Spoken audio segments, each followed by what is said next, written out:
Combustion. Whoa, whoa, whoa, whoa, whoa, whoa, whoa, whoa. They running the game with my team making plays. Talking 80, my G's, 100 jewels in this place. Surrounded by dogs, keep the quarterback safe. I'm the one with the plans, they gon' do what I say. The game is not over, we don't celebrate. In the end zone, we don't got no time in the wait. H-Town run down, we don't premeditate. We just go and get to it, we got them on skates. If the game go into overtime, kicking the overdrive, we gon' be first to the finish line. Play looking full, but I finish mine. Can I get second? We gon' line up like it's dinner time. We put in work till we get us a ring. Super Bowl season, we running the scene. H-Town the home of the realest that breathe. Keep your face down when you talk to the king.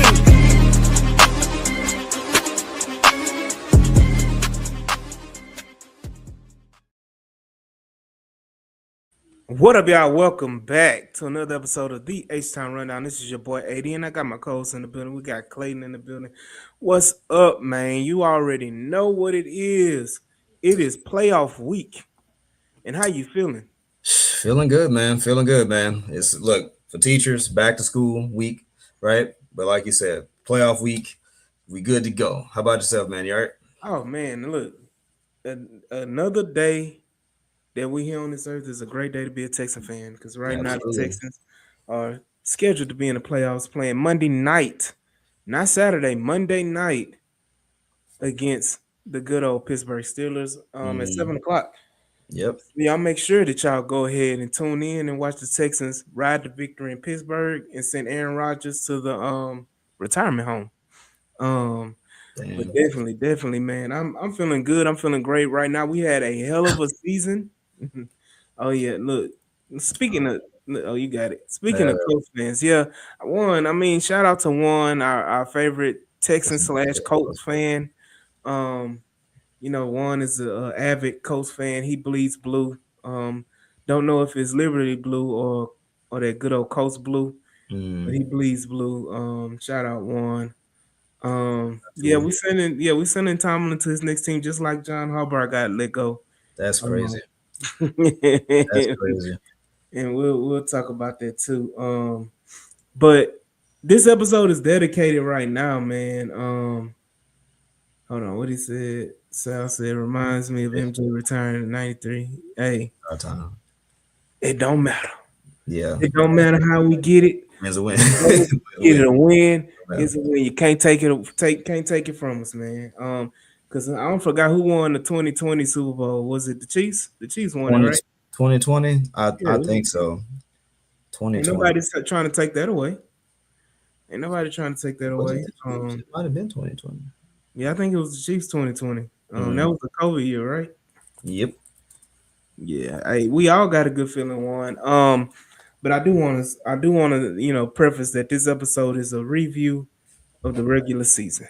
So we're gonna go back and we're gonna figure out how did we get to this place that we're about to be on the Super Bowl run. How was this team constructed? How was this team? How did we, start the season off? All of these things. What up, Brando? Brando. How do we, start the season off so bad? And what was the turning point in the season? How do we get to the 9-game win streak? Who are the unsung heroes of the season? And all of those things. People that we, don't credit enough, that made plays, whether it be coaches or players, that came in and got us to this point where we're about to be on the Super Bowl run.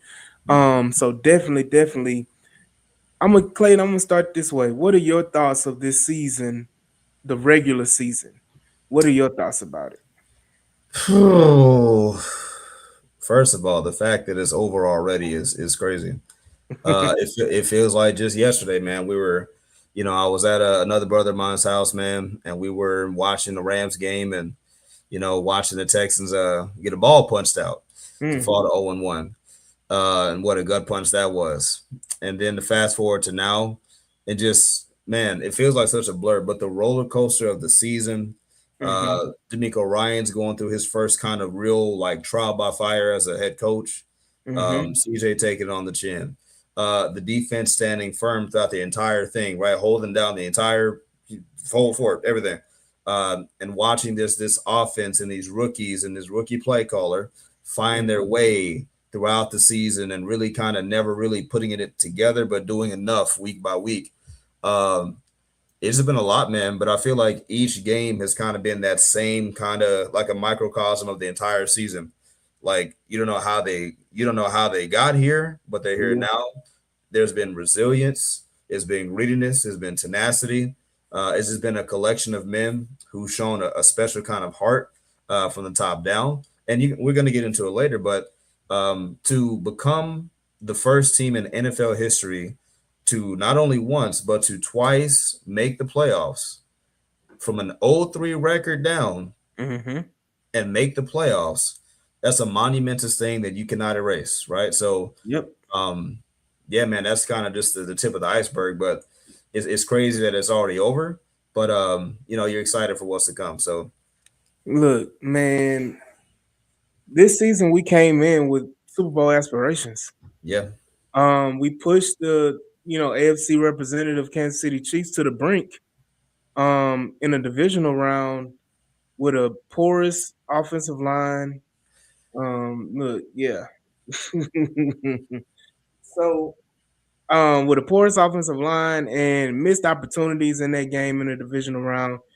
Um, yeah, I posted it. Yeah, boy, shout out Aaron Glenn, man, and the Jets, man. that's crazy. Bro. How you a DB as a coach and you, bro? Well, I Anyway, mean, yeah, I mean, there's levels to the Jets dysfunction, man. woo, boy, You know, just to think of it going into the season and all season moves we made. With bringing in a CJ Gardner Johnson, with mm, re-up I and forgot about Danielle that. Hunter. Woo. I made a video preseason, and I was like, the Texan secondary is probably going to be the best in the NFL. With Kamari Lassiter, Kalen Bullock coming back for their second years after having excellent rookie years, bringing in a CJ Gardner Johnson, a healthy Jalen Petrie, um, and Derek Stingley, All Pro Derek Stingley. I was like, you're going to have one of the best secondaries in the NFL. Mm, That still rang true, even though we didn't have CJ Gardner Johnson after what 4 games he got released. After the I fourth think game he got so. released. Um, but just the myriad of moves and bringing in a Christian Kirk, who not everybody, let me don't say that. A few people thought he was going to be productive for the Texans. With the missing of Tank Dell and you drafting, I'm getting to that one. And drafting Jaden Higgins and Jalen Noel in a receiving quarter, replace with Stephon Diggs, get younger at the position, and to help you kind of transition with Tank Dell being out for the season. Yeah, man. And so when you look at it going into the season, it was all hype. Texans was on everybody's board. Yep. The trendy pick for the Super Bowl at the beginning of the season. Um, and I think I don't like being in that position as a fan because Mhm. when everybody is picking your team, that's when especially when it comes to the Texans, everything, it torpedoes into an abyss, Boy. and the Texans, it goes bad. So Mm, the season started off rough. We were on 3 to start the season. 3, I mean, heartbreaking losses boy. in a row. Non-exaggeration. And yeah, I Non-exaggeration. mean, literally on the what 12-yard line with Dario Gumbuwale fumbling against the Rams. Henry Noah, Missing um, fourth and forever. Henry Toa missing the tackle against Baker Mayfield. And then going into the Jacksonville Jaguars game, Nico Collins Fumbled it. uncharacteristically Oh my fumbling the ball, driving down to, God. to, Oh, to tie the game at the very least, to make it a game in Jacksonville. So again, heartbreaking losses, and again, we still had a chance to tie the game, win the game with CJ Stroud throwing an interception in the end zone. But those were heartbreaking losses, and just looking at the schedule, Clayton, what game do you think turned it around for the Texans? so I was looking. It's easy to say when they blanked the Titans the first time 26-0, Mhm, right? But no, because I wouldn't count that one because you scored 20 points in the fourth quarter of that game. Like you mhm, still weren't what you were supposed to be. Um, I won't even count the Ravens game because again, no Mhm. Lamar Jackson. That secondary is still one of the worst in football. Now Mhm. you handle business, right? But I can't give you that one if we're gonna answer the question of turnaround. I think the real turnaround came in week 8, I believe. Yeah, Mhm. week 8 against the 49ers. Mhm. I think that that was arguably your best game overall of the season. That's the game where Nico Collins, for those who don't remember, Nico Collins was out with a concussion. And CJ Stroud proceeded, I think that was his highest passer rating game of the year, I believe, so far. With no Nico Collins, yeah. With no Nico Collins, that was as fluid and as effective and as assertive as CJ in that offense has been, like Mhm. clockwork. And the score really wasn't indicative of, how bad the game was for the 49ers. Like Kyle Shanahan said it, they got whooped. And Mhm. I feel like that was really where you could say, okay, the Texans probably got something here, right? Because the defense is going to do what the defense does. But the fact that you now again, for those who think, oh, no Fred Warner, no this, no that, the 49ers at the time still, I think, had the seventh best scoring defense in football, right? So Mhm. facts I are don't even I facts. don't even think it was the defensive side of the football for the 49ers. I think people want to say, well, they didn't have Brock Purdy, but they still had 23. That's what I'm And saying. in You that said, yeah, game, yeah, in that game 23, I don't even think he had 50 yards rushing in that game. We essentially took him out of the game. And I mean, to Mac Jones' credit, Mac Jones had been playing well yeah, for the 49ers. Um, and and Juan said it again. I think another challenge turnaround game was the Jacksonville Jaguars game. absolutely. Um, That was probably the game, like yeah, I the think that game. was I think the engines got revved up with the 49ers, but it really, we really took off with that Mills comeback win against the Jacksonville Jaguars. Last second run in touchdown of all things, so yeah, Mills on wheels, game winning touchdown. Yeah, and then to shut out the Jaguars again, I agree was 29-10 was and the yeah, deficit. yeah. And we shut them out in the fourth quarter. And Yeah. so I think we scored with 26 points. Right. And again, not to interrupt you, but people need to understand context matters. The only reason why they got 29 was because that was arguably the worst special teams game of the season. We Mm-hmm. spotted them 14 points in nothing but special teams errors.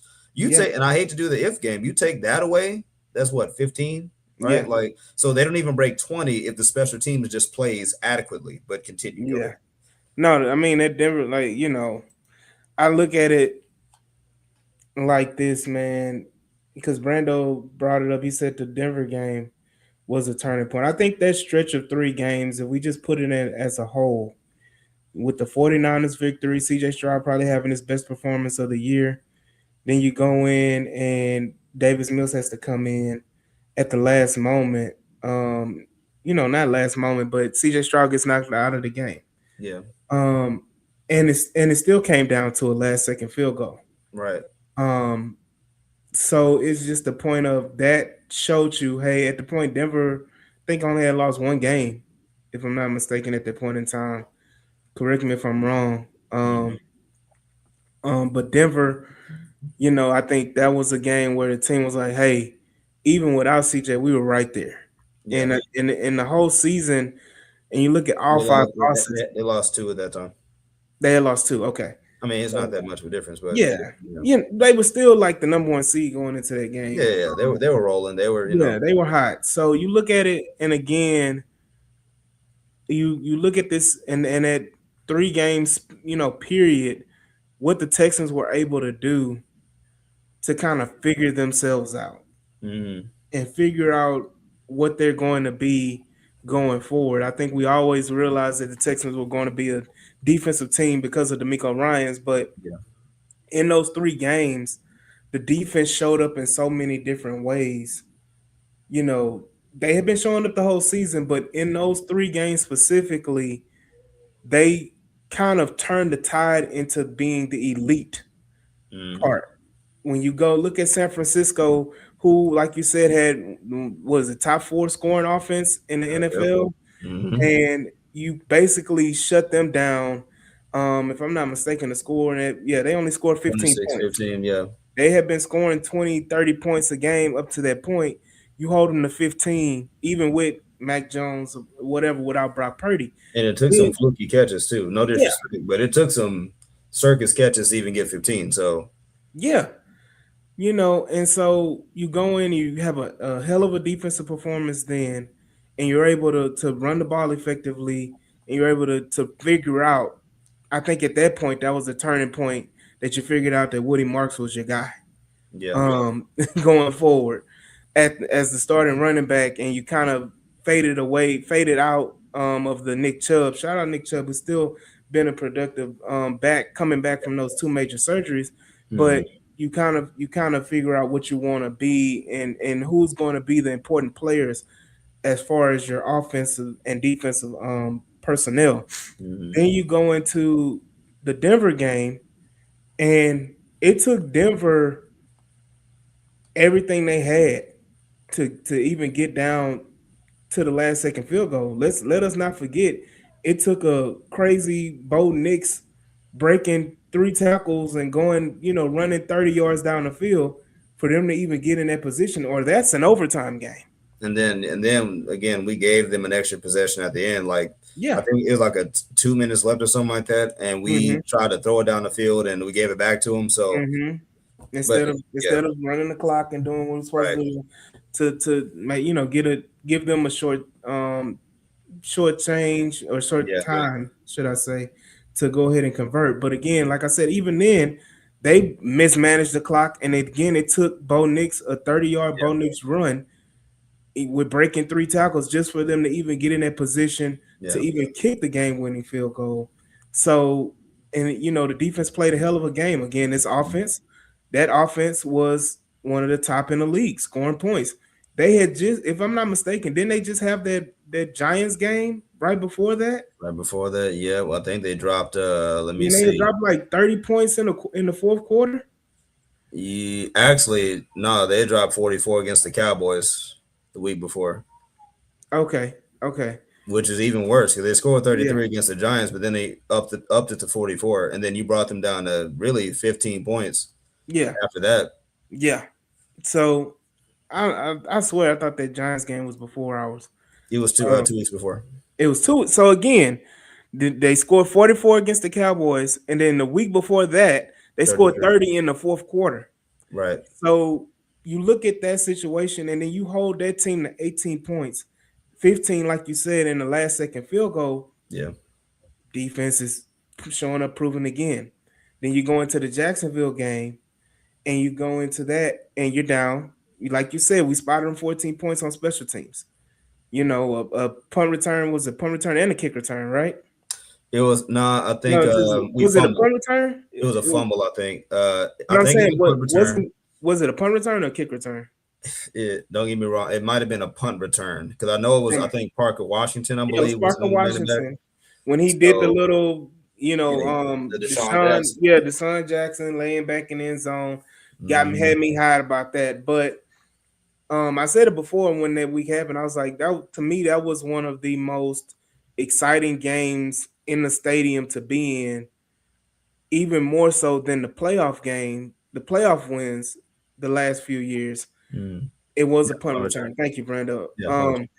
But it was more exciting because it was unexpected. Yeah, At both those wild card games, everybody expected the Texans to win because they were the better team. You had some doubt the rookie, CJ's rookie year, D'Amico's rookie first year, with the Browns, because the Browns had just demolished you 2 weeks prior, but that was without CJ. and the Browns had the number one overall defense too that year. Right. Exactly. And same thing with the Chargers. Chargers had the number one Number one defense. scoring defense. Yeah, Yeah, number one scoring defense coming into that game. But you look at the performance and you feel like, okay, we're going to win the game or whatever. This was one of those games where everything that could go wrong yeah, went wrong. And with Davis Mills at the helm, it doesn't. And I'm gonna roll back just a minute, just a second. As much as people give CJ a lot of flack and a lot of hell, when he plays and talk negatively about CJ, I can say this as a fan. With this defense and CJ Stroud, I don't feel like the Texans are ever just completely out of the game. Right. This was Davis Mills playing in this game. Mm, So I didn't have the same feeling. And I was with my wife and I told her, I was like, hey, we're gonna stay for this drive. If they score a touchdown, we're gonna stay. yeah. If they don't score, let's go Mm, ahead and head home. Because at yeah. that point, it was like it was Jacksonville was rolling. If they got the ball again, they were gonna score. Um, and it was almost like possession by possession. So the fact that we sitting there and the crowd was jumping and going crazy for Davis Mills on that last second Mm, touchdown run, and it was one of the best games I've been to because of the comeback. Um, and sorry about that story time. But it was just that those it's three history. games I feel like was the momentum swing that the Texans needed to Mm, kind of parlay them into what we see now, which is the 9 game win streak. That game was the start of the 9 game win streak. yep. Um, and then you go on from there, and again you play Tennessee in Tennessee. It's gonna be a tough game. Then you have the Buffalo game. I know they were talking about it in the comments about the Buffalo game. That again was another crazy, stellar defensive performance that identified the identity of this team and giving the defense their props. 8 sacks on Josh Listen, Allen. they did that to the Lions last year and Hmm. should have won. Yeah. Like it. Look, there was 5 picks last year. Like five, and you Hmm. lose that game on two of the ugliest field goal kicks you'll ever see. No Hmm. disrespect, but I'm talking about you couldn't. I'm talking about this man must have scraped both sides of the uprights and kicked him in. I remember how I felt, but nah, man. To your point about the Buffalo thing, nah, absolutely. Like the way, and again, that was a come from behind game too. We didn't have Hmm. that wasn't wire to wire, and but again Hmm. though, it was the Texans following an offensive formula, getting guys involved at that point. Christian Kirk, I think that was his first touchdown reception of the year. Hmm. So like Woody Marks kind of had his little first game where he like was dragging dudes across the first down marker. So Hmm. that really felt like the defense not had a ride, but like the like you said, the defense really stamped like we can do this against anybody. Yeah. Like brought up what Denver did 2 weeks before the Texans game. The week before Buffalo Houston, Josh Allen had 6 touchdowns by himself, Hmm. Yep. 3 passing, 3 rushing. And Yep. to make him look like that, like Hmm. you made him look like rookie year Josh Allen all over again. Where you had this man running in the backfield in circles, taking 20 plus For yards. his life. For his Bro, life. listen, you had this man not knowing what to do, the whole offense in the chokehold. And it again, even for Buffalo to make it close, they had to resort to hook and ladder type methodology Hmm. just to have a chance against you. Yeah. So look, I'm telling you, like, you riding a high at this point because you look, and that's why I'm like, it got me nervous again because we beat Buffalo and it was a dominant performance. It was a dominant performance, and we beat Buffalo, and then you next thing you know, now we're the darlings again. Mhm. Now can the Texans are at that point, I think the Texans were what Think we're were at 6-5 we? at that point. Yeah, I think we had just got Beat over Buffalo. 500. Yeah, beat We Buffalo. They just made them 6-5. made them 6-5. We just got over 500. That's And shout crazy. out Grafa. Grafa. That's crazy, man. But Groff and at all that caps. point in time, we had just crossed the 500 mark, and now we became the darlings again. We became the darlings again, and that got me nervous. I'm like, here we go. I don't want to be on the right side because when we're on that side, Just that they, man they Brando, yeah, shout out statistician. Brenda. Um, Bro, isn't that unhealthy? Like the fact that yeah, we can't have nice things look, without just feeling like it's about to fall apart. and that's the blessing and the curse of being a Texan fan because we've experienced the highest of highs and the lowest of lows. So The many last levels. time, and unfortunately, the last time we won 12 games, we were 12-1 Mm, back in 2012, 2012. and we ended the season on a 4 game losing streak. Bro, I When remember that and year. all we had to do was win one game, and we're the number one seed in the playoffs, I remember that year. and we lose to the lowly Vikings at the time. Adrian Peterson runs up and down on us, and we end up on a 4-game losing streak, and I'm sorry, a 3-game losing streak, and we miss out on the number one seed of the playoffs, and it was heartbreaking because then we don't have to play the Patriots in the second round, who went on to play in the Super Bowl and all these things. So it's just a lot of trauma as a Texan fan. So Boy, you boy. gotta you gotta bear with us, but you look at it now and then that just snowballed into consistency and stacking games and stacking Mhm. days. And you go in the next week, you play the Colts, and the Colts riding high. Mhm.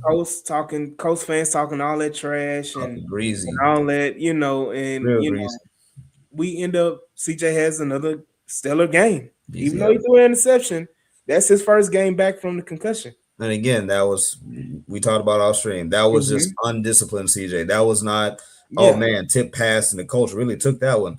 No, No, no, no, that was not it that. was it was a gift. That was a what? And but again, that was CJ Stroud's probably another one of his best games of the season. We Yeah. talked about his best game um being the San Francisco game. Hmm. And then we are at this point where CJ Stroud has another good game. I think it was over 200 yards, no touchdowns. But did he have a touchdown in that game? I thought he had threw a touchdown to Woody Marks that game. Against the Colts. Yeah, I thought he had threw a touchdown to Woody Marks that game, if I'm not I'll look it mistaken. up. Or matter of fact, Brando might have it before I do. Yeah, Brando. Brando being a statistician, but But hey, nope, no touchdown passes. That was the game where Nico got the touchdown on that on little that reverse, yeah, yeah, end around, yeah. yeah. So, and I look at it like this, and I'm like, okay, we got the Colts. We beat the Colts. I mean, it's the Stroud House. Stroud House. Um. Okay, Nico stepped out of Yeah. bounds. Yeah, that was Okay. that game. Yeah. Nico Yeah. could have had him one, but he stepped out of bounds. Yeah.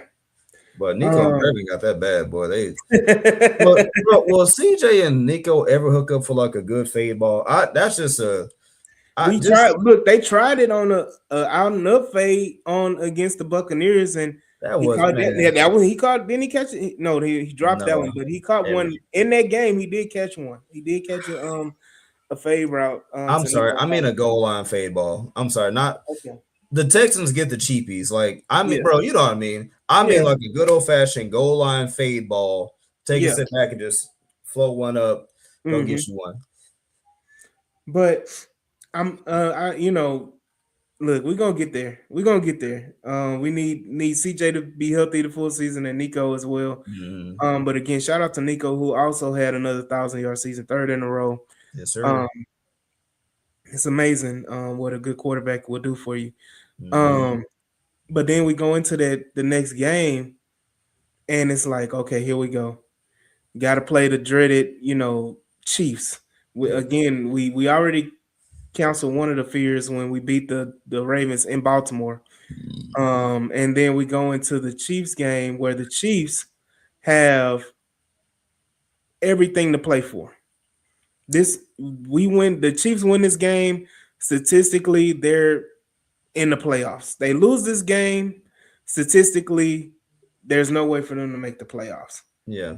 Um, so I look at it as a game where the defense played amazing again. Jalen Petrie, one of his best games of his career. Against that, he had the highlight play that still goes around where he Sonic ring Rasheed Rice. Whew. And he also had the tip to himself Mhm. interception. That defense was amazing. CJ Stroud played well enough to win that game. Mhm. And again, I think that game ended with Woody Marks closing it out, running the football. Um, and so what did he say? Outside of the defense, that was one of the biggest contributions to the win streak. Yeah. Yeah, and I look at it again, man. We rolling in, and we talking about the win streak now because we Mhm. didn't lose a game again the Which rest is of the crazy. season. So it's the ups and downs and the trials and tribulations, and yes, we've had a yeah, Noah doing the Ray Lewis dance. Was it Noah? Yeah, it was Yeah, Noah. yeah, Yeah, it it was was. Noah. And Um, all the ones he could have picked. yeah, and so look, hey, that's the time to do it. That was his first touchdown too. It's Uh, that it was a rookie. I'm talking about like first TD. yeah, Just hey, that's the one. that's the one you got. That's the one, That's the man. one. You got Yep. to break it out. If it wasn't him, it would have been he. Somebody should have broke it out. Um, but you go in there again, you beat the Chiefs, and now again you're on a high. You only got a few weeks left in the season, Yeah. and you got two lowly teams in the Cardinals and the Raiders. And you go in and you take care of business, albeit in the Raiders game is a little shaky, Yeah. but you take care of business in those games, and you take care of business against the Chargers, and you do that.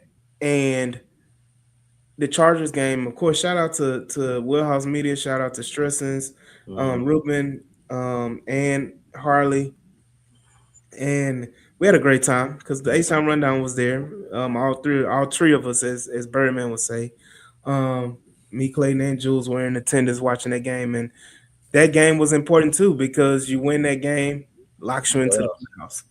No Yep. matter what, you're in the playoffs, and the Texans defense again had a hell of a game. CJ Stroud had an awesome first quarter. Probably the best first quarter of his career.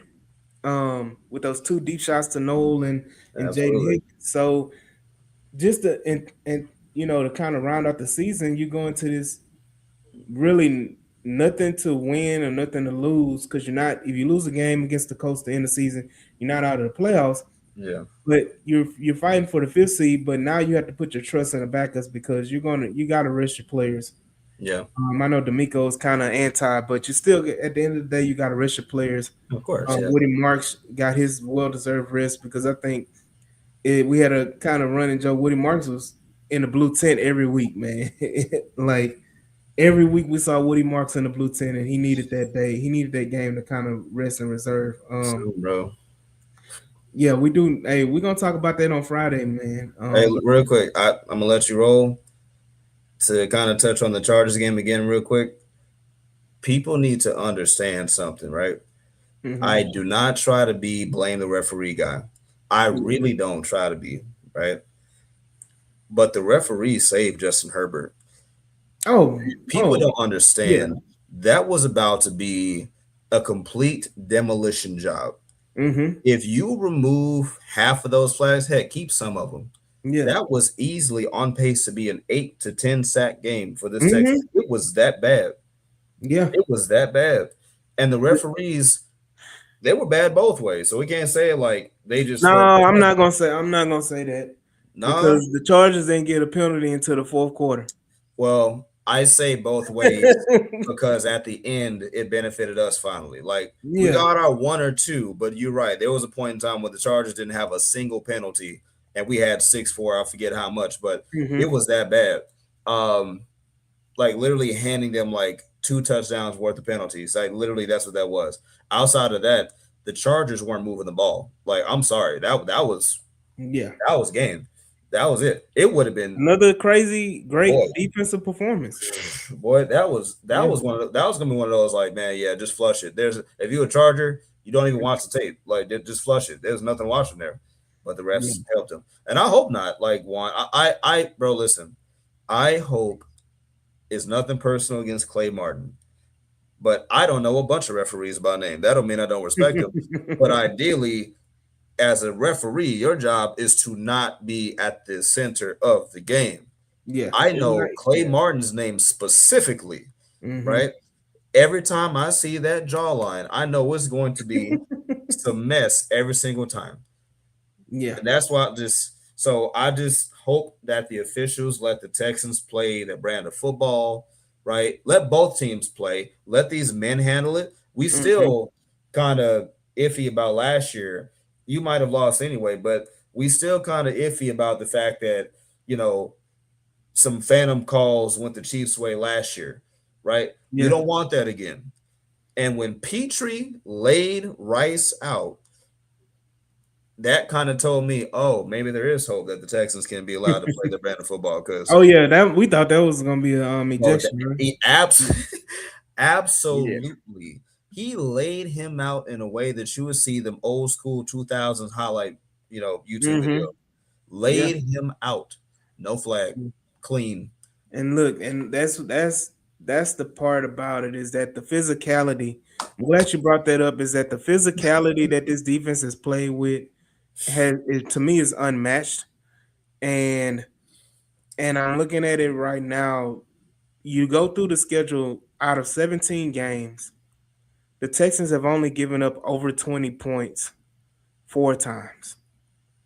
They've only given up 20 points, like at least 20 points 6 times. Mm, So 11 of those 17 games, they've given up less than 20 points to mm, the other teams that they're playing across from them. This defense is special. mm. Um, and again, this defense is historic. Outside of that last Coast game, that You kind can't of really count it. that wise or whatever. But again, you're talking about backups, third string, fourth string. Yeah, I said again, we were on like our sixth safety. right. But again, these things are all, workable and fixable. But shout out to the defense, man. And I want to transition because we're talking about the season and everything like that. I want to transition into the unsung heroes and whether it be coaches, players, people that got us to where we are, Mm, that made the Texans who they are as a team and showed how important they are. mm, Um, I know everybody's going to bring up talk about Davis Mills and the three yeah. games that he played, how important he was to right the ship and not What's up, sink the Freeman? ship. Yeah, what up, Freeman? Freeman. Um, to not sink the ship and to keep the ship afloat. Um, I agree, Graf, for the greatest Texans defense we've ever seen. Um, no doubt. And Brando's talking about Trent Brown, Nick Casario, but I know everybody wants to start with Davis Mills. There's one coach that I want to bring up, and it's not D'Amico Ryans. And I'm sorry, it's not for that show. It's not Nick Cayley, I'm about to say. um, I'm about to say. but it is Cole Popovich. This offensive line last year in 2024 season was arguably one of the worst offensive lines in the NFL. You go into this offseason and you trade your best lineman and Laramie Tunsil away. And you got the what the hell are the Texans doing? Mm, What are they doing? You trading your best lineman. You get rid of Shaq Mason, who's another veteran. yep. Um, You you traded. know, You traded. Oh my goodness, for C.J. Gardner Johnson. talking about Kenyon Green. You got There rid of you Kenyon Green, who was a first round draft pick who, disappointed and prayers up to Kenyon Green. Hopefully he can make a way someday. go. The Eagles cut him too, boy. You know what the Yeah, Eagles is. they cut him 3 times. So I look at it like this. If I'm not mistaken, he's still on their roster though. Maybe. But I look at it like this. Cole Popovich took a hodgepodge. Is that how you say it? A Hodgepodge. hodgepodge of Mhm. players outside of Titus Howard. You had rejects from Minnesota Vikings and Ed Ingram. Exactly. Shout out to Titus for stepping up and taking on that role. And you brought in a reject from the Vikings and Ed Ingram. You brought in a reject from the Seahawks and Laken Tomlinson, and it is what it is. But and then you brought in a reject from the Patriots and Jake Andrews, and you brought in and you drafted a guy who I think was the sixth or seventh tackle drafted in the Something second round, and Ariante Ursary, and you brought him in, and you brought in the Cam Robinson, a reject from the Jaguars and Minnesota Vikings as well. And you brought all these players in, and you just said, let us figure it out. Let us, we're gonna try all these different lineups and everything like that. And if I'm not mistaken, this was the least amount of times that CJ Stroud was sacked his whole career as a Houston Texan. only second in the AFC to Bo Nix. to Bo Nix. this year. I Yep. think he got sacked what, less than 30 times or right at 30? I think CJ got sacked 23 times. I think And Ron so McClain, I think, talked about that. and so the the job that Cole Popovich has done to finally get the right players in place with the Trent Browns as well, Mhm. another reject that people thought he should have went ahead and retired. Why are we even bringing in Trent Brown? But you get Trent Brown to play well. You get Ed Ingram at the beginning of the season. You get Ed Ingram in, and he's playing the best he's ever played in his whole career. My pancaking dudes. Highlight tape film. Flapjacks. And then you get Ariante Ursary in, and you make him a franchise left tackle. When I think, if in all honesty, and let's put it down, lay it down, he only had one really welcome to the NFL game, and I think that was against Jacksonville. Hmm. And so, That's right. Yeah. and when Hines Allen went crazy on him, but Hmm. you look at it, and again, we still won that game, even with all that. But or either one, I'm forgot. But you look at it again, and you put these pieces together, and you were able to Titus Howard proved he's the best offensive lineman we have because he Hmm. was great at guard and he was great at tackle. Yep. So shout out to Cole Popovich for putting the pieces in place to give CJ Stroud time to make this offensive line work. Um, and be and I think we said going into the season, Clayton, we just need the offensive line to be at least average. Yep. Today we can say this offensive line is above average. Yeah, There yeah, you go. yeah, it is. It's the least amount of sacks in his career. And you can tell that CJ Stroud has benefited from it. Mhm. Exactly, Brando. No sacks the last 3 games as well. So again, shout out Cole Popovich. That's my soapbox for coach that doesn't get the credit as much. I know people talk about him here and there, but Mhm. Cole Popovich deserves, a lot of praise for what he's able to do for the Houston Texans offensive line. Mhm. Yeah, I'm gonna let you go next. Go. I have to say that's hard to follow. That's really hard to follow. That was an impassioned speech right there. That was really really meaty right there. Um, yeah, man, that's hard to follow. I'm gonna try though. But no, to your point again, for those who really are not into the nuts and bolts of NFL football, AD, you say it all the time. You got to start with the trenches. Mm-hmm. Defensive line, offensive line. You cannot run a functioning offense if you cannot keep your quarterback upright. Mm-hmm. You cannot run the ball if you cannot generate a yard or two of push, right? You Mm-hmm. can't do it. There's a reason why the Texans are one of the worst red zone teams in football. A lot of that has to do with earlier struggles, yes, but again, push and all that good stuff. But anyway, yeah, that's hard to follow up with. So I will go with my unsung. Does it have to be coach or It can be just my player, it can be front office personnel, it can be anybody. I got you. Hell, it can be the janitor. It can be that person that clean up the stadium. Mm, you know what? I'm gonna go a little bit unconventional with this unsung. I got two names in my mind because they're not unsung, but they are Mm-hmm. because they're two of the most scrutinized figures in the organization, very well known, but they're unsung in that you know, like people can't wait for them to fail, or they want to find reasons to get rid of them. But actually, you know what? I changed my mind. Brando, doggone it, you right. Matt Burke. Mm. Matt Burke. Brando, doggone it. I was about to say either Nick Casario, CJ Stroud, but I like Matt Burke better. You know why? Because Matt Burke took over defensive play calling after week 3, right? Mm-hmm. The story goes, the Miko Ryans, he made the decision to take a step back, become more of the CEO coach, as people say, to where now he needs to have oversight over the whole operation, right? He had to figure out what's going on across the board: offense, defense, special teams, heck, janitor, all the kind of stuff like that, training staff, everything, right? So it needed somebody to run his baby, to run his offense. I mean, I'm sorry, to run his defense, right? And Matt Burke, he stepped up to the plate. You know, Matt Burke has been the guy calling plays. According to all reports, accounts, eyewitness, like he has been the guy. Hence Mm-hmm. why his name has come up in the hiring cycle, right?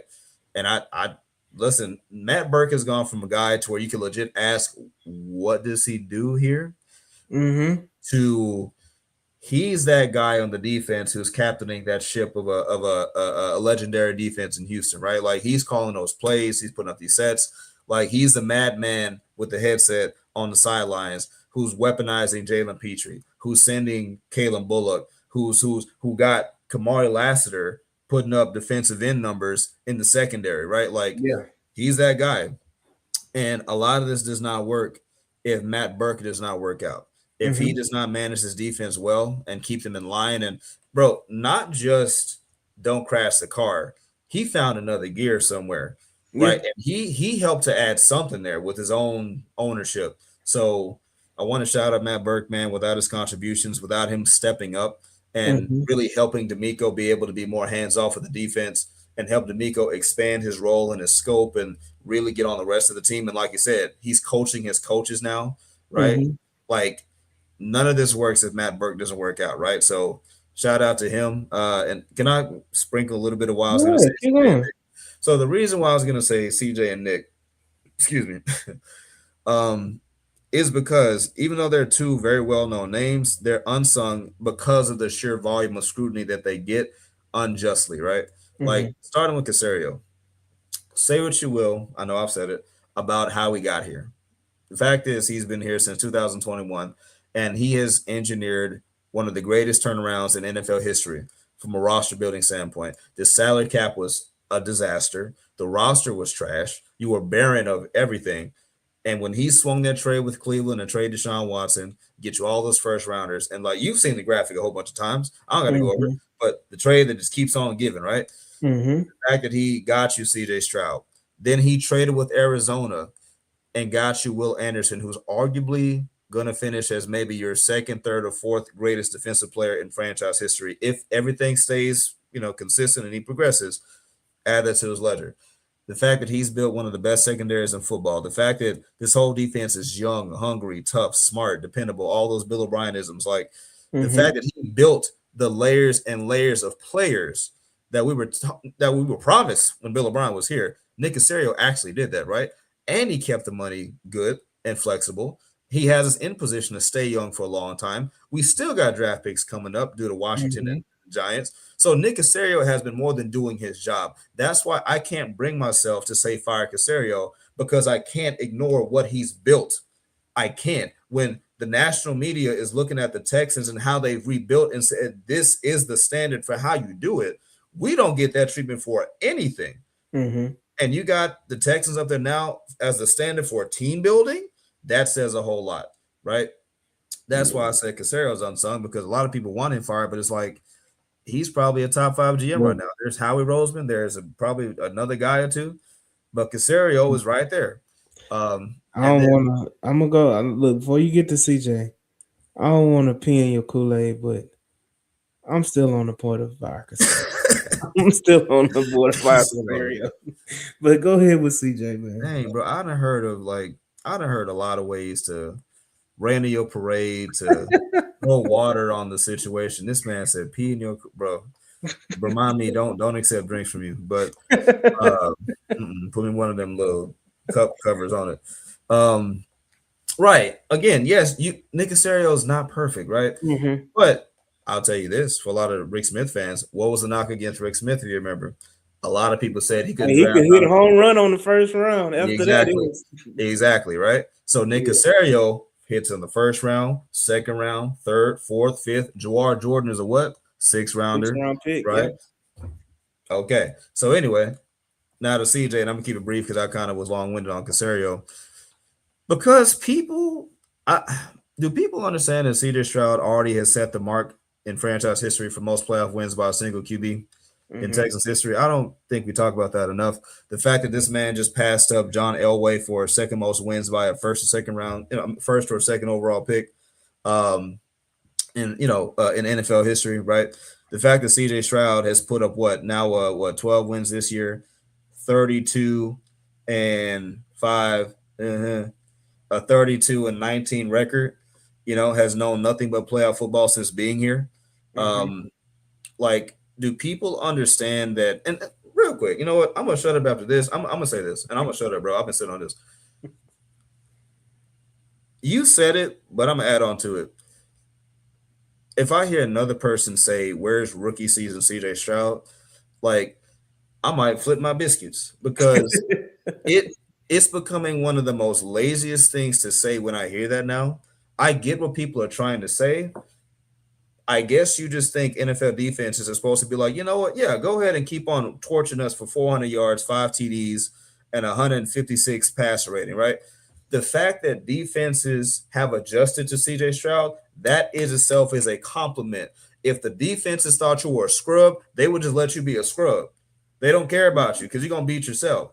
The fact that defenses have now been built to stop you from using your strengths and is forcing you to have to adapt, okay, that's number one, right? The second thing is all the metrics say this. CJ Stroud is playing his most mature ball. You may not like it aesthetically. It may not be the deep ball every time, but it kind of goes to my first point. Mature NFL football understands when it's time to hand off the football. Mm-hmm. Mature NFL football understands I would rather throw the ball 20 to 25 times and win multiple Super Bowls than to force it 50 times, put up gaudy stats, and never make it to a championship or win only one, right? So to get off of my soapbox, AD, if you will, that's why I was going to say Nick Casario and CJ Stroud. They're two well-known names, but people are just, I guess not counting Casario for you, but, you know, people have to understand what it takes to not only build a winner, but to sustain winning in the NFL. Mm-hmm. NFL history is littered with one and done teams all over the NFL, right? Parity, yes, that's systemic in NFL. But the fact that there are so many teams that just go up and down, up and down, the Texans, for the first time in their franchise history, have 3 playoff berths in a row. Mm-hmm. Every time before this, they've gone playoff, playoff, toilet, playoff, Mm-hmm. playoff, toilet, playoff, Mm-hmm. playoff, toilet. Look it up. We're not lying here. The fact that they have found a winning formula and everybody is buying in, yes, it's imperfect, but from Casario to CJ to Matt Burke, everybody is buying in and doing what it takes to win, right? And it's not going to be the most aesthetically pleasing, but it wins football games. Nobody cared when the Chiefs were winning games by 1 point all season last year Last second, and almost won the everything. Super Bowl Yeah. doing it. So stop saying stuff now. So Yeah. I'm not gonna feed into none of that stuff, right? Like, he's in year 3. The man just turned 24 years old. He's one of the best quarterbacks in football when he's on, right? And Mm-hmm. yes, nobody can win a championship by themselves. Jordan didn't do it. LeBron didn't do it. Kobe didn't do it. CJ Stroud can't run, block, pass, protect, pull out the water bottles. Like, he may not be what you want him to be, but he wins football games, and I'll take that all day. Yeah. So anyway, I'm Look, I'm gonna say this. CJ Stroud deserves the criticism and the critique because heavy is the head that wears the crown because sure. he is the franchise quarterback. So he is always going to be the most scrutinized player on the Houston Texans, regardless. And that comes with the job. Yes, CJ Stroud has some things to work on, and that's fine. But again, he has again played very, very well. Um, and CJ Stroud is getting there. And again, if CJ Stroud just again limits turnovers and the defense is going to give you the game to win. Mhm. Um, and they're going to give you the game to win the Super Bowl. Um, and you speaking of players, there's a few players I want to mention that don't I'll start that don't get enough credit, that get pushed in the background. Um, you know, I'll start by one of the most obvious is the Neil Hunter is one Mhm. of them the Mhm. most unsung hit guys. Another Disrespected. 14 disrespected, Disrespected. Call didn't it what it even is. didn't make a Pro Bowl. That's crazy. Should be an All Pro. 14 sacks. Another 14 sack season, his third of his career that he's had 14 or more sacks. Shout out to Daniil Hunter. I'm gonna stay on the defensive side of the football. Tommy Togiai. Mm. Tommy T. Oos.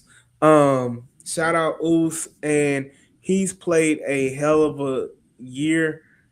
He's had a hell of a season, and he essentially has entrenched himself as a starting defensive tackle for this team, and he's played extremely well. I'll go on the offensive side of the football, and I'll shout out Woody Marks. Woody Marks has stepped up and played extremely well, and now he's your go-to back in a season where you weren't expecting him to be there. You was expecting him to be a complimentary back, but Joe Mixon injury happened, and I'm not gonna go down that rabbit hole of drama with Joe Mixon, but the Joe Mixon injury happened. Nick Chubb isn't what he was. He's not the Nick Chubb of old.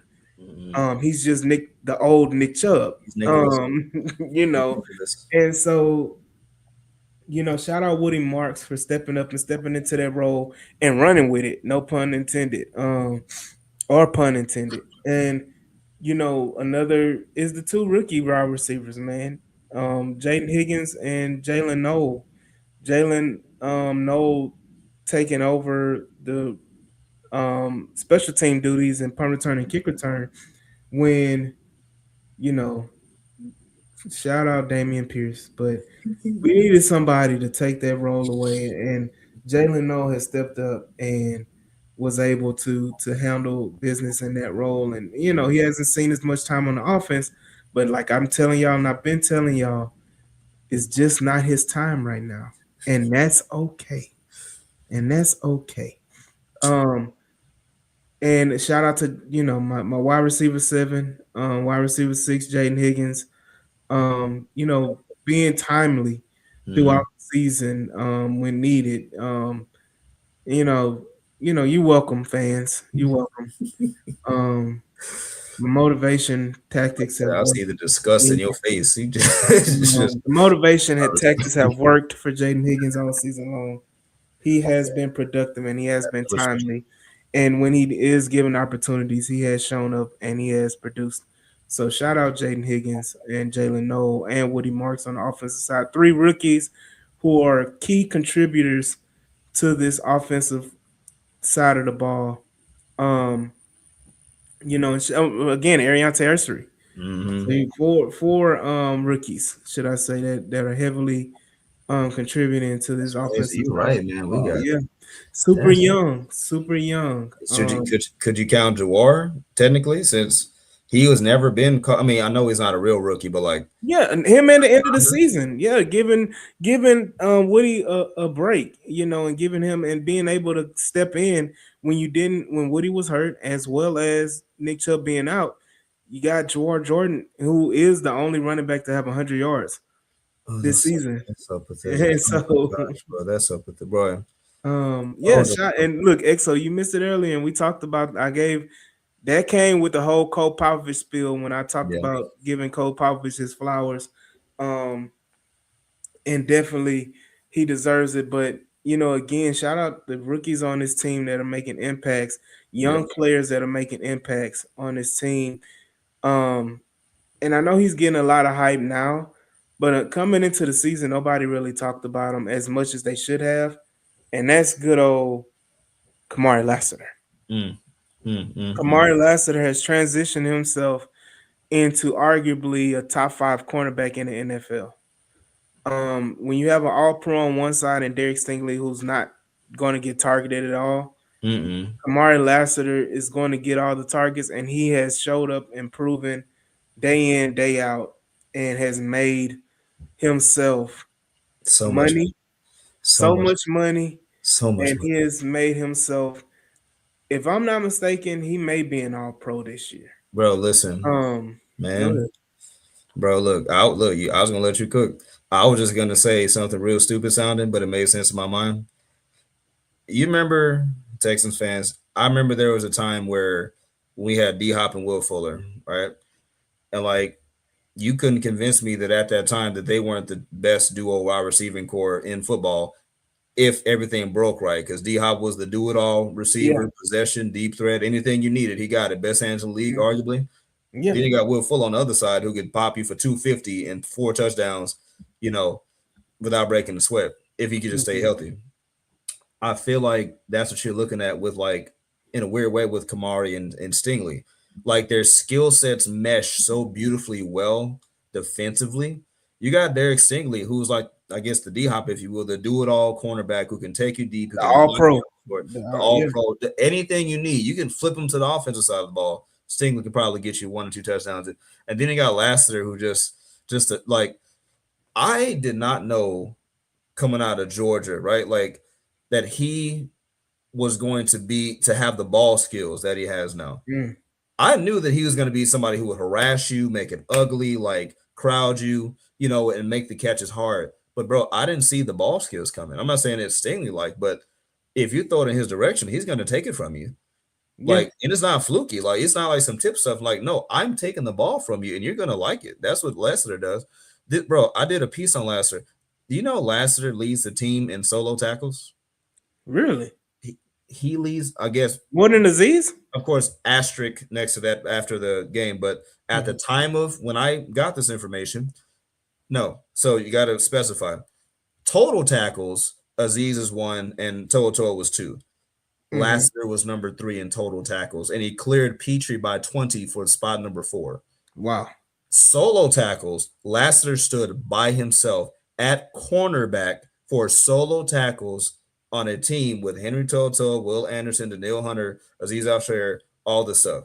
That's why I Mhm. said Kamari Lassiter is a pass rusher who just happens to play corner and who's darn good at it. He'll hit you. He'll take the Yeah. ball from you. Bro, he's tied with Derek Barnett for most TFL, well, not most, fourth most TFLs on the team with 7.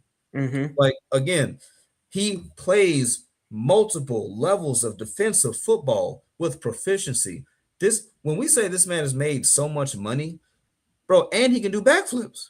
So it's like, bro, listen, he does a little bit of everything. And the fact that you got them both young, Mhm. like, if you the Texans, I'm not gonna lie, like you got Stingley, look, bro, you better have some money for Lassiter somewhere. Like, Yeah. I'm sorry, I need Lassiter on this team. He just does so much for you on this football team. And if he wins All Pro at all this year, you got two All Bro. Listen, Derek Stingley was already the first All Pro in franchise It's history. gonna be a repeat. And the fact that you got two of them, that's another feather in Casario's cap. Like, You I'm may sorry, have 4 all pros on your defense with your 2 starting corners and your 2 edges. bro. Even though Daniil Hunter did not make a Pro Bowl, Daniil That's right. Hunter, with being, I think he's top 3 in the league in sacks, Mm-hmm. he's likely to get a Pro Bowl nod alongside Will Anderson. Not a Pro Bowl, I'm sorry, All Pro nod alongside Will Anderson, That's who's, what I'm saying, bro. probably, I think right now he's second in Defensive Player of the Year odds. Yeah, that's what I'm saying. Um, of course, that's going to Myles Garrett, Of but course, yeah, he set the record for most yeah, he sacks. set the sack record. But with Will Anderson, Daniil Hunter, Stingley, and Kamari Lassiter, you're talking about you have 4 All Pros just on your defensive side of football. Oh my gosh, and all of them You know, young-ish. yeah, nobody's over 30. No, Well, nobody. No, well, I lie. Daniil Hunter's 31, but he's a fit 31 though. He's yeah, I mean, yeah, he's a young exit 31. 31. Yeah, but you got Kamari, who I think is what, 23. You got Stingley, who's 24, 25. 24. Petrie is your elder statesman in the secondary at Yeah, 26. yeah, and I think Will is 23, 24 as well. So everybody's young, and you have a lot to build off of. You have a decade worth of play. If everyone stays healthy, you have a decade worth of dominance with at least 3 of these guys. Going into their mid-30s or whatever. But I mean, it's like you brought up Nick Casario. Again, we Bro, talked about, and that's not even counting. We still got two Jalen's injured in Reed and yeah, Smith. yeah. We don't know what they're gonna do yet. Yeah, they're going to be excellent guys that are going to come in and keep the team young as well, like Freeman is talking about. Yes, we're a very young team. But shout out Walter Payton, Man of the Year for the Texans, and Aziz Al-Shair as well, who's been a pivotal part of this defense, the quarterback of this defense, and he's been very, very needed. I think people don't realize how much of a factor Aziz is in his defense, and he's not even 30. He's That's 28. right. That's right, bro. He Um, it feels like Aziz has been in this league for about 10 years, but Aziz is only 28 years old. again. So you look at all of these different things, and you look at the same thing. We just talked about how young the offense is. Mm, Um, and so it's so many unsung heroes and unsung players, but at the end of the day, it all goes down and all comes down to the man in charge, mm-hmm. and that's good old D'Amico Ryans. Yep. D'Amico Ryans has taken this team to places where we didn't think they could be. Um, we, I think a lot of people had the team winning 12 games. This isn't how people thought the 12 games were going to be won, but Mm, we got there, and D'Amico Ryans is definitely the main catalyst for it. The mm, way he's been able to adjust, and we talked about it again with Matt Burke, how he's been able to adjust and leave things in different people's hands so that he can go and course correct what needed to be corrected on this team, whether it be offensively, special teams, whatever. He's been able to put his hand in a lot of different buckets, mm. and that shows the growth with D'Amico Ryans along with this team. So again, we all need to give a good shout out, a good hand clap. Let me find my hand claps, man. Hold on. I'm sounding like Swan on here, man. Um, dude, where's my hand claps? But shout out again, D'Amico Ryans, um, being a very, very strong minded leader. That is definitely it is. Here we go. Now, but shout out to Miko Ryans for being the pivotal leader that we needed for this team, Mm, and who is going to make history as being the first Texans coach to win a Super Bowl. mm. Oh yeah. Um, Plant the flag. so D'Amico Ryans definitely is going to lead this team to a Super Bowl, and this is the year, people. Mm, This is the year. There is a different aura floating around this team. There's a different, vibe going around with this team. The AFC is wide open, and I think the comment earlier was brought up mm, that hey, the Rockets won when Jordan retired. mm, You look at it right now. Who's out of the playoffs in the AFC? Lamar Jackson is out of the playoffs. You got freaking Patrick Mahomes did not make the playoffs, and I'm trying to think. There's one Joe more. Burrow. Joe Burrow. And The you won't three, even see Josh Allen till the second round. yeah, you won't even see Josh Allen to the second round. He may get eliminated in the first round. Mm. Give me one sec. Keep going. Keep going. Keep Yeah. going. So Tough TP. with all that being said, right now is the time. The time is now. And this is a little hype again. We just reviewing the season from this past 2025, regular season, because we got another 4 games to win, y'all. And that's coming soon with the Super Bowl. But this team deserves a lot of credit. This team deserves a lot of praise. And I need our Texan fans to not walk in fear, but walk in faith and walk in strength, because right now this team is primed and positioned to do what needs to be done and win 4 more games and win 13 in a row in the season on a 13-game win streak and be the first ever Houston Texans Super Bowl champion. So we gotta walk not in fear, but walk in faith and walk in strength and confidence, so that we can go ahead as a fan base and just do what needs to be done to handle business. D'Amico Ryan's the way that he has motivated this team by just being who he is, right? And again, we said it earlier in the stream. This was D'Amico's first year really kind of going through the fire of an NFL season, right? Like he had a rosy first 2 years. Mm-hmm. Like Houston was used to nothing but losing, losing, and more losing, embarrassment and failures. But then D'Amico Ryans gets hired. Even that itself was like amazing because it's like he came from San Fran, a great organization. They were stable, sturdy, and he Mm-hmm. came here, right? There was that. Then of course you got CJ Stroud, right? Every coach needs his quarterback. But the way D'Amico Ryans leads this team by just being nothing more than who he is. He's a man of faith. He's a man of character, of high character. Mm-hmm. Um, Not only is he a great schematical coach, he's just a great guy, family guy. Like he just leads these men well. If you listen to him in interviews, right? Like I forgot who he just did it with. Was it Lecrae? He Yeah. mentioned how his Yeah. leadership style. He doesn't have to, curse you out, be one of those old school bulldog coaches, right? That tears you down. Like, nah, he's encouraging, but he'll hold you accountable though, right? Like Mm-hmm. you can tell by his actions, he's serious about what he talks about. He's the right kind of edge for this team where, he pushes the envelope. He's a competitor. You will never be able to accuse D'Amico Ryans of being overly conservative more often than not. Mm-hmm. Um, we might have questions that he's working on, right? But you know, D'Amico Ryans is the right kind of motivator. He's not just a stabilizer coach to install a right. He's not just a stabilizer coach to install a culture. He can do that, but he'll also motivate and lift these guys up and say, okay, you know what the standard is. Now let's go win something. So that's what this is. And the fact that where I still remember, and I'm not gonna lie, it kind of like not fear, but we're used to D'Amico being like happy, cheery, like Captain America, right? Yeah. When he looked at the media this year and he said, "You good?" You good? Like for me, that was like a switch of like, oh, right, like, oh, he's serious.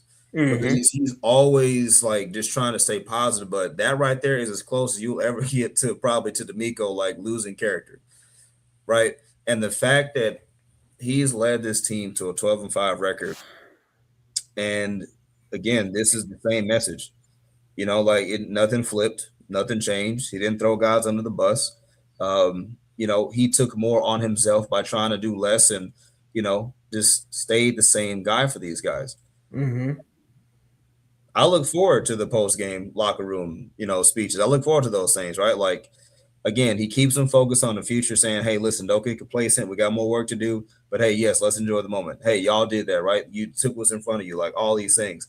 And to see these guys really just celebrating each other, happy for each other's accomplishments, and really like anybody. Oh, yeah, absolutely. A whole bunch of talking sideways. But again, the fact that D'Amico handled his first real adversity filled season this well, um, that's only going to prove dividends for the future.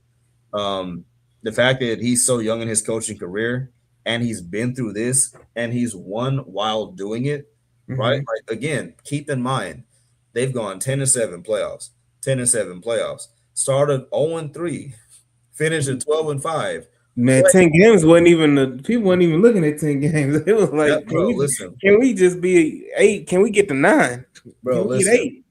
And all this man has done is lead these men to clutch victory after clutch victory that they should not have had. Whether it's the Cincinnati Bengals game on the road, you beat Joe Burrow in the first year. Whether it's your first playoff game de facto when you walked into Lucas Oil Stadium, and you beat Gardner Minshew. Granted, I don't care. You beat the Colts in a winning end game in year number 1 to make the playoffs. Then you drop 45 on the number 1 overall defense in the Cleveland Browns in year 1. Then you backdoor that. You had a broken offense, busted O line. You still dropped 32 on the number 1 scoring defense in the Chargers, right? You come the next year, now you're 12-5. You tie the franchise high in wins, and now you got the number 1 defense in football, if not best defense of the 2020s thus far, right? And the message has not changed. Go out, execute one day at a time, do your job, and that's it.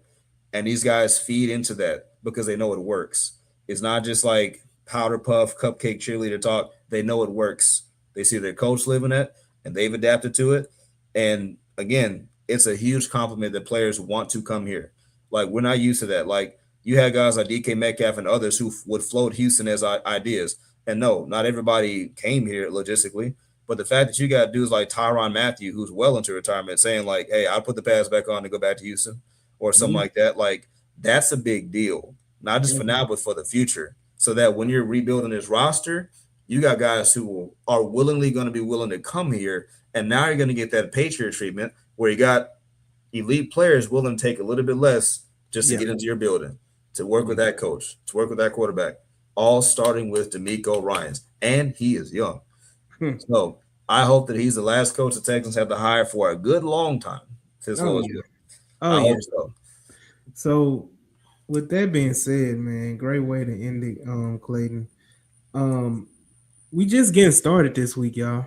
Um, you'll see me on with Blast Off Entertainment. Y'all see he making rounds with these shorts and interviews during the game, after the game. I'll be on with him tomorrow and Larry and Stafford. So y'all make sure y'all Ooh. tune in to that episode, and then Oh. we'll return the favor and have Blast Off on Friday. As we go ahead and preview this good old playoff run and Super Bowl run against the Pittsburgh Steelers, and we'll break down the little matchups and what we need to do to win the game. I mean, it's kind of simple. Retire Aaron Rodgers and win, but um, he said D'Amico had a Lovie Smith beard. Hey, more power to D'Amico. But again, man, we y'all be sure to tune into the H Town Rundown on all platforms. We got the heat coming this week. It's gonna be a lot of things going on as we go ahead and get ready for this playoff push. But be sure to see me, Larry Stafford, and Blast Off tomorrow on his channel. I'll be promoting that as well. And then of course see me, Clayton and Jules and Blast Off on good old Friday night as we go ahead and preview. And then we got a little special treat on Saturday as well for even more content. So with the content we're gonna be pushing is gonna be heavy for this Super Bowl run. So yeah, shout out Freeman, man, appreciate it, Freeman. and shout out Grapha. Sure. Okay. Yes sir, yes sir. By God's greatness, yes sir, yes sir. As always, man, we appreciate everybody for tuning in live and those that watch the replay on YouTube and everything, even on Twitter as well.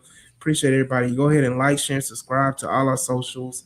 And be sure to be in the loop of all the content we're providing. Make sure you go ahead and check out the H Town Rundown website as well, as we're posting articles and think pieces are there as well. So y'all make sure y'all check that out, and as well sign up to the H Town Rundown Discord. We're starting a community over there as well, and make sure you tap into all those different platforms and socials. Again, thank everybody in the comments. Thank everybody that's been a part of the H Town Rundown this whole regular season, and who's going to be a part of the run to the Super Bowl going forward. And again, this is your boy AD signing off with my co-host Clayton, man, and we will see y'all on the next episode. Peace.